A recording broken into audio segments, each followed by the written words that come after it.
अक्सर कहा जाता है कि प्यार अंधा होता है। आपने ऐसे किस्से तो काफी सुने होंगे जहां पति पत्नी के बीच किसी तीसरे के आ जाने से रिश्ते खराब हो जाते हैं और एक समय बाद वो टूटकर बिखर जाते हैं।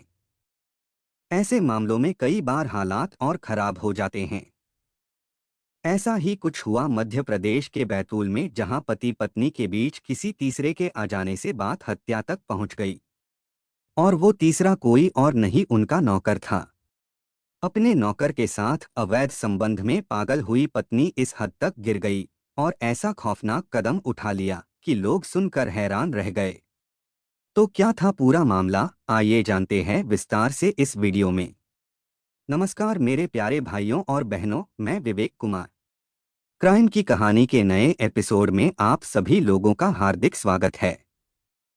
कहानी में आगे बढ़ने से पहले कृपया क्राइम की कहानी चैनल को सब्सक्राइब कर बेल आइकन जरूर दबा लें ताकि मेरे हर वीडियो का नोटिफिकेशन आपको मिलता रहे। तो चलिए आज की कहानी शुरू करते हैं। 2023 के फरवरी महीने की पहली तारीख थी। सुबह का वक्त था। मध्य प्रदेश के बैतूल जिले के सारणी पुलिस स्टेशन के टीआई रत्नाकर हिंगवे अपने घर पर पुलिस स्टेशन जाने की तैयारी कर रहे थे। तभी उनके मोबाइल की घंटी बजी। जैसे ही उन्होंने कॉल रिसीव किया, दूसरी तरफ से आवाज आई, सर, कंट्रोल रूम से बोल रहा हूं। सारणी के बगडोना स्थित आशियाना ढाबे में आग लगने की सूचना मिली है। टीआई रत्नाकर हिंगवे ने फोन पर ही उसे निर्देश देते हुए कहा, तुरंत फायर ब्रिगेड को फोन करके सूचना दो, मैं जल्द ही पुलिस स्टेशन पहुंच रहा हूं।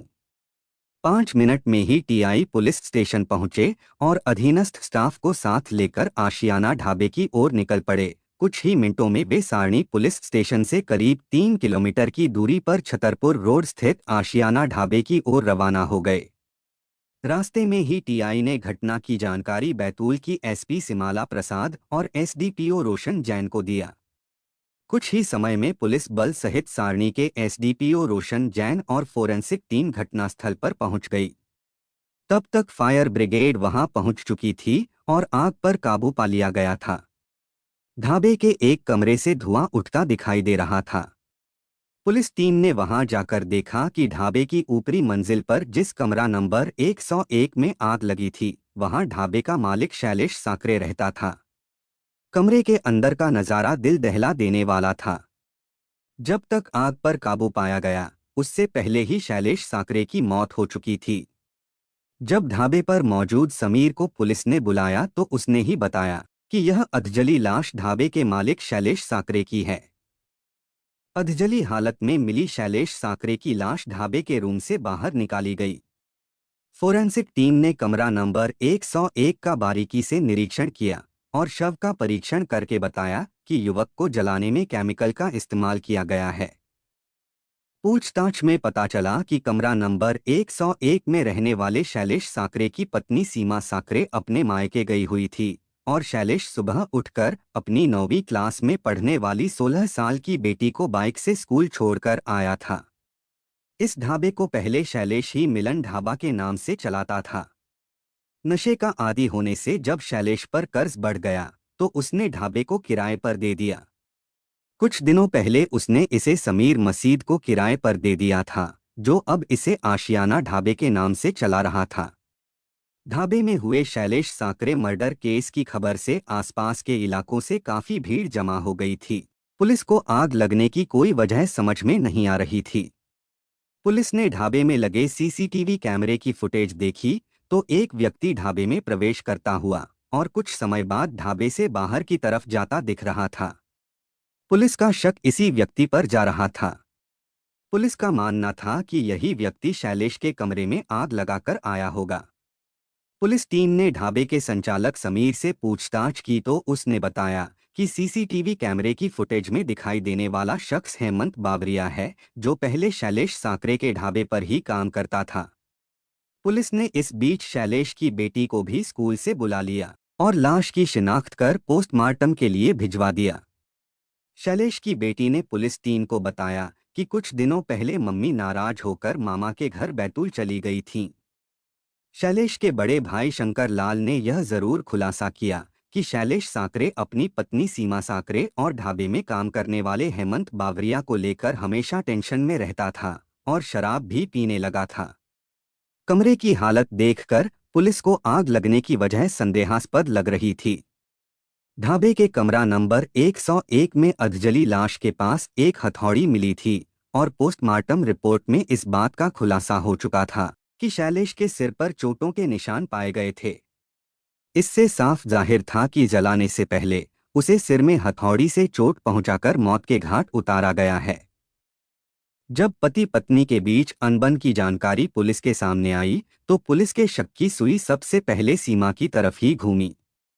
शैलेश साकरे के परिवार से मिली जानकारी से यह तो स्पष्ट हो चुका था कि शैलेश की पत्नी सीमा साकरे के प्रेम संबंध ढाबे पर काम करने वाले नौकर हेमंत बावरिया से थे और इसकी जानकारी शैलेश को भी थी।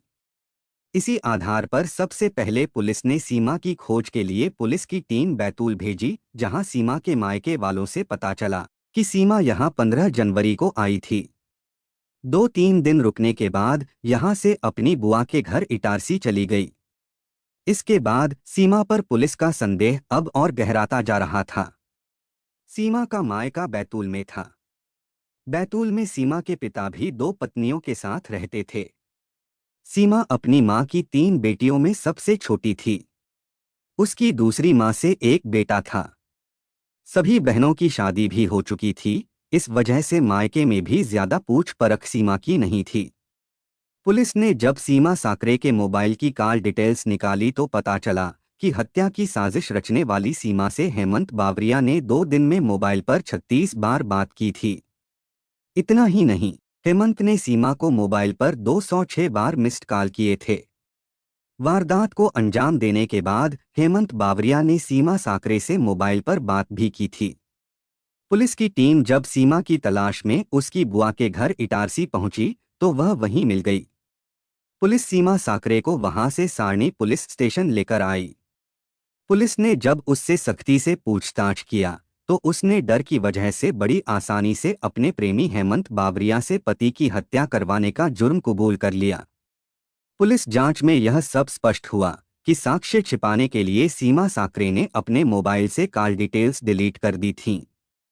इतना ही नहीं, प्रेमी हेमंत बावरिया ने हत्या करने के बाद सीमा को फोन करके बताया था कि उसने शैलेश साकरे को मार दिया है। तब सीमा ने उसे याद दिलाया, हेमंत तुम भूल गए क्या? शैलेश कहता था कि हम दोनों का मुंह काला करके शहर में घुमाएगा, अब हमारे प्यार के बीच कोई नहीं आएगा सीमा, हेमंत ने उसे भरोसा दिलाते हुए कहा। सीमा बोली, नहीं हेमंत, तुम अभी शैलेश का मुंह काला कर दो तभी मुझे अच्छा लगेगा। सीमा की इसी बात पर हेमंत ने मृत पड़े शैलेश के शरीर पर अपने साथ बोतल में छिपाकर लाए हुए पेट्रोल को छिड़ककर आग लगा दिया और वहां से भाग खड़ा हुआ। पुलिस हिरासत में सीमा साकरे ने अपने पति की हत्या प्रेमी हेमंत बावरिया से करवाने की बात कबूल कर ली थी। तभी से सारणी और पाथाखेड़ा पुलिस थाने की टीमें हेमंत बावरिया की तलाश में जुट गई थीं। एसडीपीओ रोशन जैन ने आरोपी हेमंत की गिरफ्तारी के लिए टीआई रत्नाकर हिंगवे के नेतृत्व में एक विशेष टीम का गठन किया। पुलिस टीम ने हेमंत बावरिया की तलाश में इटारसी, खैरवानी, चोपना समेत अन्य संभावित स्थानों पर दबिश दिया, लेकिन उसका कोई सुराग नहीं मिल सका।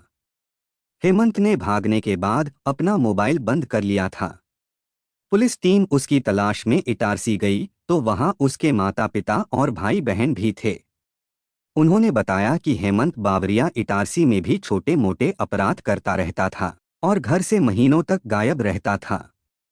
पुलिस घर पर आकर माता पिता से पूछताछ करती थी, तब उसके माता पिता हेमंत को यह कहते हुए डांटते, तेरी वजह से हमें समाज में नीचा देखना पड़ रहा है। इसी बात को लेकर वह घर से चला गया और पिछले 2 सालों से घर भी नहीं आया। पुलिस इटारसी से खाली हाथ वापस लौट आई। पुलिस ने हेमंत के मोबाइल को सर्विलांस पर लगा रखा था।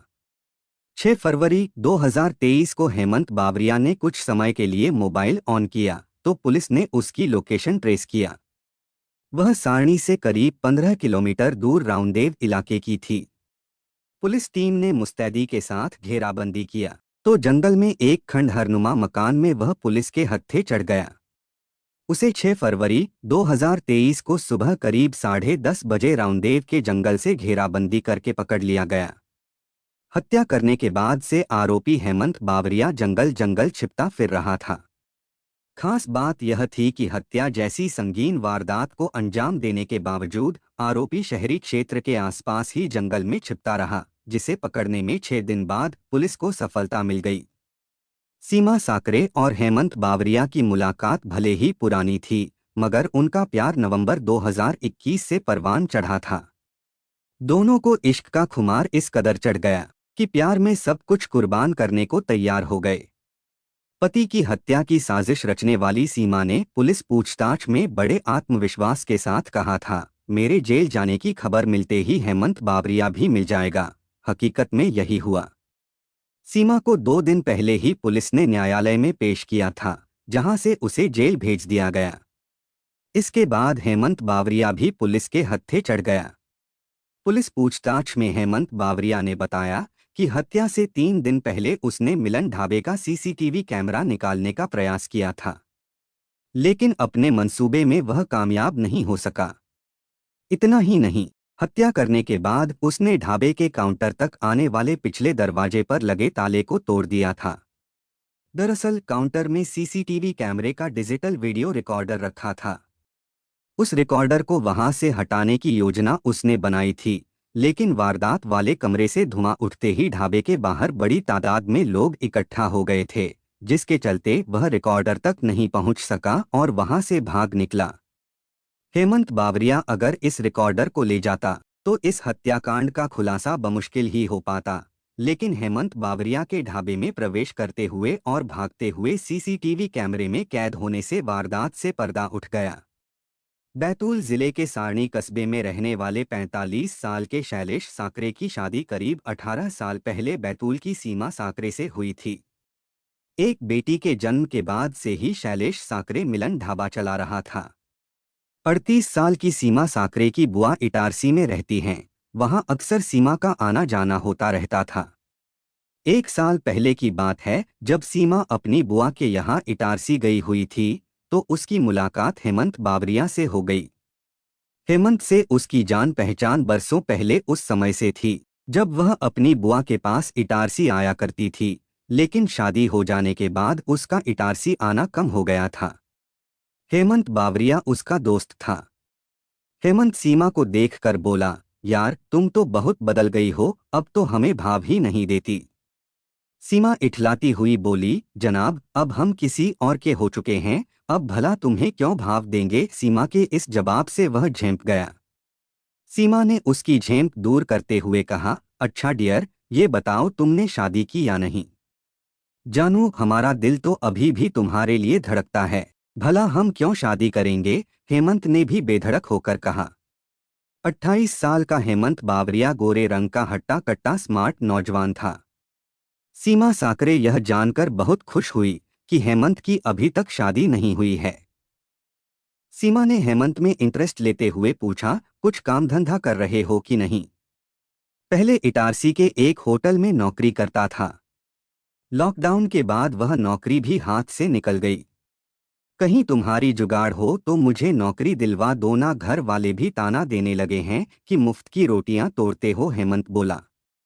सीमा ने हेमंत का मन टटोलते हुए पूछा, नौकरी तो दिलवा दूंगी, पर सारणी चलना पड़ेगा। घर से इतनी दूर रहकर नौकरी कर पाओगे। हेमंत भी शरारती अंदाज में बोला, नौकरी के लिए तो मैं दुनिया जहान में कहीं भी रह सकता हूँ, और फिर सारणी में तो तुम्हारा दीदार भी होता रहेगा। सीमा ने हेमंत को सारणी आने की पेशकश की तो वह नवंबर 2021 में बैतूल जिले के सारणी कस्बा चला गया। वहां पर सीमा ने अपने पति से उसकी जान पहचान कराकर अपने मिलन ढाबे पर काम के लिए रख लिया। अब हेमंत ढाबे पर बड़ी लगन से काम करने लगा। अपने काम से उसने शैलेश साकरे का दिल जीत लिया। हेमंत ढाबे में रहने लगा था। ढाबे में ही शैलेश अपनी पत्नी और बेटी के साथ रहता था। ऐसे में हेमंत बावरिया का मिलना जुलना सीमा साकरे से होता रहता था। शैलेश साकरे भी सीमा से हेमंत की तारीफों के पुल बांधता। ढाबे में काम करते हुए हेमंत की नज़दीकियां सीमा से बढ़ गईं और वे दोनों एक दूसरे से प्यार करने लगे। शैलेश जब भी घर से बाहर जाता तो हेमंत और सीमा को मौका मिल जाता और वे अपनी हसरतें पूरी करने लगे। 2022 के नवंबर महीने में शैलेश साकरे ने अपने ढाबे पर काम करने वाले हेमंत बावरिया और अपनी पत्नी सीमा साकरे को आपत्तिजनक स्थिति में देख लिया था।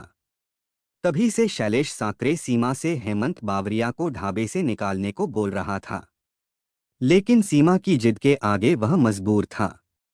इसी वजह से आए दिन शैलेश साकरे शराब के नशे में सीमा से विवाद करने लगा। एक दिन गुस्से में आकर शैलेश ने सीमा से कहा, तुम हेमंत को ढाबे से निकाल दो, नहीं तो मैं अपने घर वालों से बोलकर तुम्हारे नाजायज संबंधों का भांडा फोड़ दूंगा। इस पर सीमा ने भी दो टूक कह दिया, मैं तुम्हें छोड़ सकती हूँ मगर हेमंत को नहीं छोड़ सकती। शैलेश खून का घूंट पी कर रह गया था। उसे समझ नहीं आ रहा था कि वह क्या करे। समाज में बदनामी के डर से वह मौन था। उसे अपनी बेटी के भविष्य की चिंता भी खाई जा रही थी। अवैध संबंध की जानकारी परिवार के लोगों को बताने की बात पर सीमा तथा हेमंत बावरिया ने जबरदस्ती शैलेश साकरे को नशा मुक्ति केंद्र इटारसी में 6 माह के लिए भेज दिया। परिवार के लोगों के पूछने पर सीमा ने बताया कि शैलेश नशे की लत के कारण आए दिन झगड़ा करता है। कुछ माह वहां रहेगा तो उसकी यह लत छूट जाएगी। शैलेश साकरे के जाने के बाद से सीमा तथा हेमंत मिलन ढाबे के कमरे में एक साथ रहने लगे थे। शैलेश की बेटी सारणी के एक स्कूल में 9वीं क्लास में पढ़ती थी। उसे हेमंत बावरिया का अपने कमरे में मम्मी के साथ रहना पसंद नहीं आ रहा था। जब वह इस बात का विरोध करती थी तो सीमा उसे समझा बुझाकर शांत कर देती थी। शैलेश की बेटी ज्यादा दिनों तक यह बर्दाश्त नहीं कर सकी और आखिर वह पापा को घर लाने की जिद कर बैठी। बेटी के जिद करने पर सीमा साकरे और हेमंत बावरिया ने करीब 10-15 दिन बाद ही शैलेश साकरे को नशामुक्ति केंद्र से वापस रेस्टोरेंट ले आए। इसके बाद शैलेश सीमा और हेमंत पर पैनी निगाह रखने लगा था, जिसकी वजह से दोनों प्रेमी मिल नहीं पा रहे थे। दोनों की तड़प बढ़ती जा रही थी और शैलेश मिलन की राह में रोड़ा बना हुआ था। 10 जनवरी 2023 की बात है। रात 2 बजे सीमा साकरे अपने कमरे से निकलकर कंबल लेकर हेमंत बावरिया को रेस्टोरेंट में देने चली गई। काफी देर तक वापस नहीं आने के कारण शैलेश साकरे तथा उसकी बेटी ने जाकर देखा तो सीमा तथा हेमंत बावरिया ढाबे के एक कमरे में एक ही बिस्तर पर आपत्तिजनक हालत में मिले। यह देखकर शैलेश साकरे का खून खौल उठा। वह गुस्से में उसे मारने के लिए दौड़ा तो सीमा ने उसके हाथ पकड़ लिए। शैलेश ने अपनी पत्नी से कहा, इस आस्तीन के सांप को ढाबे से निकाल दो, नहीं तो मैं तुम दोनों का मुंह काला करके कस्बे में घुमाऊंगा। सीमा ने इनकार करते हुए कहा, अगर तुमने हेमंत को ढाबे से निकाला तो मैं मायके चली जाऊंगी। इसके बाद रोज ही शैलेश और सीमा हेमंत बावरिया को लेकर झगड़ने लगे। जब शैलेश ने सीमा की इन हरकतों का विरोध करना शुरू किया तो सीमा नाराज होकर अपने मायके बैतूल चली गई। 15 जनवरी को हेमंत बावरिया भी ढाबा छोड़कर कहीं चला गया। 2-3 दिन अपने मायके बैतूल में रहने के बाद सीमा अपनी बुआ के घर इटारसी आ गई। इस बीच हेमंत बावरिया और सीमा साकरे की मोबाइल फोन पर बातचीत लगातार होती रहती थी। शैलेश साकरे की हत्या का प्लान भी मोबाइल फोन पर बातचीत के दौरान ही बना था। सीमा पति शैलेश की हत्या करने के लिए हेमंत बावरिया को बार बार बोल रही थी, लेकिन हेमंत इसके लिए तैयार नहीं हो रहा था। सीमा साकरे ने एक दिन फोन पर प्रेमी हेमंत बावरिया को चेतावनी देते हुए कहा, जब तक शैलेश हम दोनों के बीच रहेगा हम चैन से नहीं रह सकते हैं। तुम किसी तरह ढाबे में ही शैलेश की हत्या कर दो, उसे किसी तरह खत्म करो। हेमंत टालते हुए बोला, ये काम इतना आसान नहीं है सीमा, मुझे कुछ वक्त दो सोचने के लिए। सीमा बोली, हेमंत तुमने शैलेश का मर्डर नहीं किया तो मैं तुम्हें छोड़कर किसी और मर्द से संबंध बनाकर शैलेश की हत्या करवा दूंगी। यह सुनकर हेमंत बावरिया डर गया। उसे लगा कि सीमा साकरे उसके हाथ से ना निकल जाए। हेमंत ने सोचा, आइडिया अच्छा है, जब शैलेश साकरे ही नहीं रहेगा तो सीमा से शादी कर वह हमेशा के लिए मेरी हो जाएगी और ढाबे की संपत्ति पर भी उसका अधिकार रहेगा। हेमंत बावरिया भी प्यार में इतना पागल हो गया था कि उसने अपनी मां से सीमा साकरे के साथ शादी करने की बात कह दी थी। हेमंत बावरिया तथा सीमा साकरे ने मिलकर योजना बनाई और 1 फरवरी की सुबह 8 बजे वह शैलेश साकरे की हत्या के इरादे से ढाबे के पास पहुंच गया। जैसे ही शैलेश साकरे की बेटी कमरे से निकलकर स्कूल बस में बैठी, वह ढाबे के पिछले हिस्से से आशियाना ढाबे के कमरा नंबर 101 में चुपके से पहुंच गया। उस समय शैलेश मोबाइल पर कुछ देख रहा था। तभी हेमंत ने उसके सिर पर लोहे के हथौड़े से 3-4 वार कर दिए। पल भर में ही शैलेश ढेर हो गया। उसके बाद हेमंत बावरिया ने पेट्रोल डालकर शैलेश के शरीर में आग लगा दिया। पुलिस बैतूल ढाबा कांड की आरोपी सीमा साकरे को पहले ही न्यायालय में पेश कर जेल भेज चुकी थी। हेमंत बावरिया की गिरफ्तारी के बाद पुलिस ने प्रेस कॉन्फ्रेंस कर इस प्रेम अपराध कहानी का खुलासा किया और हेमंत बावरिया निवासी इटारसी जिला नर्मदापुरम के खिलाफ धारा 302, 34, 120 बी, 201 आईपीसी के तहत मामला कायम कर न्यायालय में पेश किया गया, जहां से हेमंत बावरिया को बैतूल जेल भेज दिया गया। कहानी को लास्ट तक सुनने के लिए आपका धन्यवाद। इस कहानी के बारे में अपनी राय कमेंट करके ज़रूर बताइएगा और ऐसी ही अपराध की सच्ची कहानियों के लिए हमारे चैनल क्राइम की कहानी को सब्सक्राइब कर लीजिए। कहानी को लाइक और शेयर ज़रूर करें। धन्यवाद।